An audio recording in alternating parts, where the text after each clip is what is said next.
What is up YouTube? MotoDave here. Magandang araw sa inyo. For today's episode, kung newbie ka at nagbabala ka magpalit ng headlight bulb ng inyong motor, ito ay para sa iyo.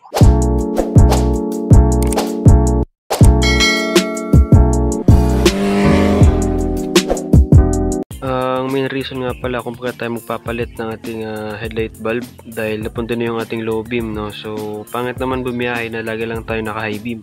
Panigurado maraming magalit na mga makakasalubong natin sa daan. Yan, yung motor nga pala natin is 2021 model. Wala yung headlight switch. Yan. Wala yan. Kaya pag umandar yung motor, matik andar na rin yung bukas na rin yung ating headlight. So may tatlong bot lang tayong tatanggalin. Isa, dalawa, and ito sa ilalim. Pangatlo. So baklasin na natin. Let's go. Ang gagamitin nga pala nating tool ay ito, isang Allen wrench na 4mm at isang socket wrench na 8mm. So baklasin na natin. Let's go.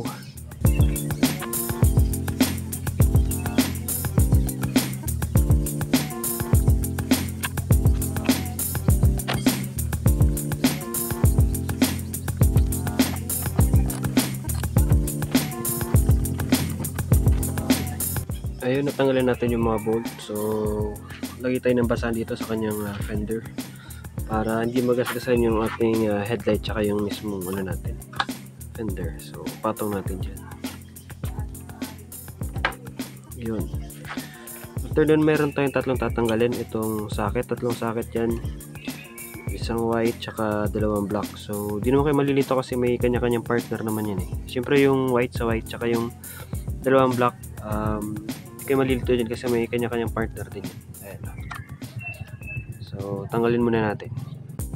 Sa pagpapalit nga pala ng ating headlight bulb, no, pwede hindi na rin natin tanggalin tong tatlong socket, itong white tsaka ito dalawang black. Pero ako tinanggal ko para mas may kabit natin ng maayos. Pero kayo, depende sa inyo kung anong mas prefer nyo. Pwedeng tanggalin itong mga sockets, pwede rin hindi. So nasa sa inyo.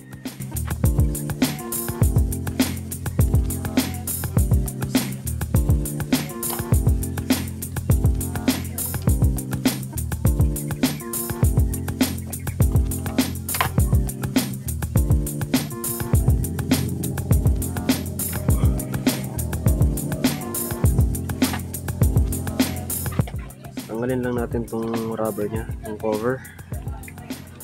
Yun, then push natin, turn counterclockwise. Tanggal na. Ito na mismo yung bulb.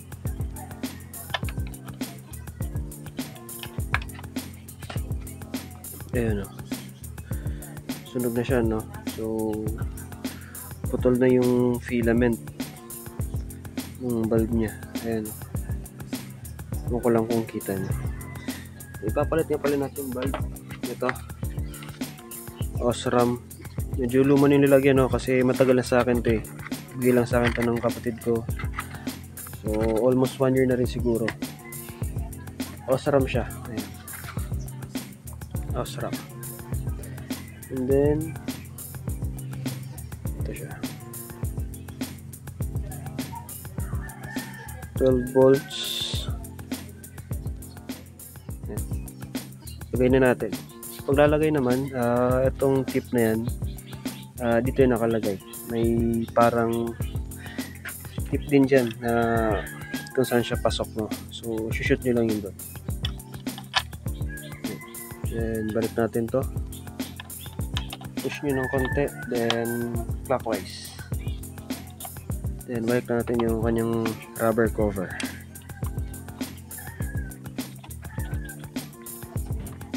Isin natin yung paglagay nito para just in case na tag-ulan, hindi siya pasukin ng tubig. Ayan, all goods. And syempre balik na rin natin yung mga pinagtatanggal natin. Balik lang natin tong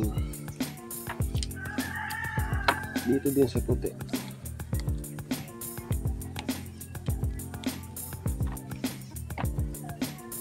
Then dito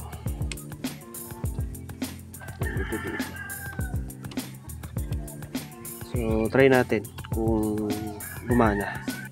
Before nga pala natin siya testingin na make sure na may isang bolt doon sa ating headlight just in case na matagtag, hindi siya mahuhulog.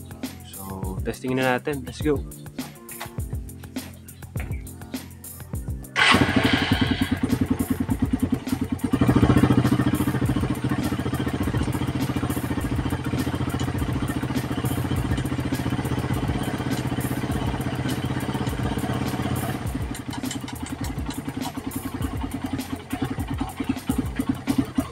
Ayun, naging successful naman yung pagpalit natin ng bulb.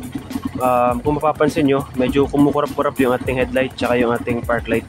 Hindi pa kasi naka battery operated yan. Siguro soon gawa natin ng vlog, i-battery operated natin yan.